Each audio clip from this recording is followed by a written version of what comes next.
Hi, everybody.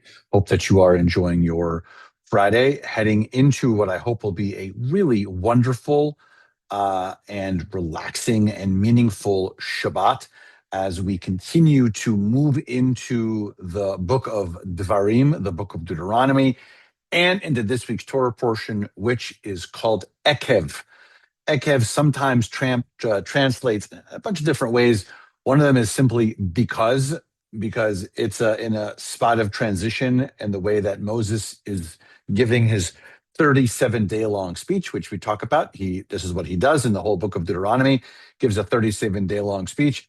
And so that's what he's doing here. And there are a bunch of different components that he reflects on in terms of talking about the golden calf and that experience and in the reflections on what the Israelites were doing well and what they were not doing well. There's a specific section actually in which Moses really rebukes the Israelites pretty heavily. But as you can see behind me, it says figs over here, and there's wheat and grapes, and there's olives, there's a pomegranate behind me. So this week's Torah portion actually has Shivat Haminim, the 7 species, which are the things according to our text from this week in the Torah that talk about the 7 species of Israel, the pieces of Israel, the vegetation of Israel, if you will, that is biblical. And so there are big talks about this. These are staples of Israel, the items that are grown in the land, the items that we hear about from like the JNF, from the days where we planting trees and what the land would look like from a biblical sense of the vegetation and how the Israelites and then the Jews would then have these beautiful vegetables and fruits that are part of the land, all mentioned in this week's Torah portion, the 7 species. And so you can see behind me all of them. There are figs and grapes and olives and pomegranates and wheat and barley and dates are the 7 species. And here's what I'd like for us to think about in this week's Torah portion. Not only the appreciation of these beautiful components of the Israelites and the production of the land of Israel. I want us to think about the fact that the Israelites were nowhere. They were standing in the sand.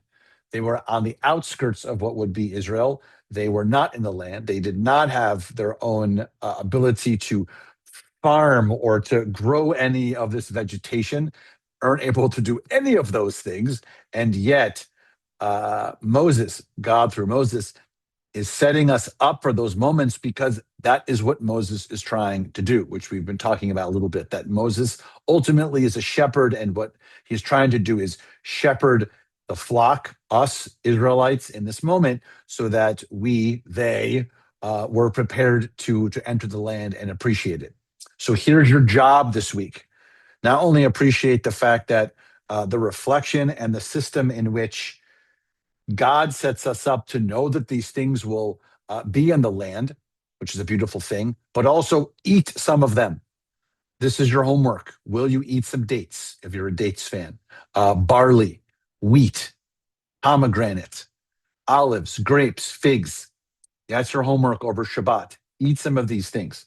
In fact, I'll even do extra credit if you take a photo or a video of yourself and email me you with a bowl of olives or enjoying some grapes, or maybe the way that grapes get fermented and then bottled. I'm talking about grape juice, obviously. So all of these opportunities for you to be able to experience, this is a big moment in Torah. We don't always get to literally experience these moments. So I hope that you enjoy the 7 species. Services are around the corner at 6:15, and then tomorrow our Torah study is in person. So I look forward to seeing you all soon, and Shabbat Shalom.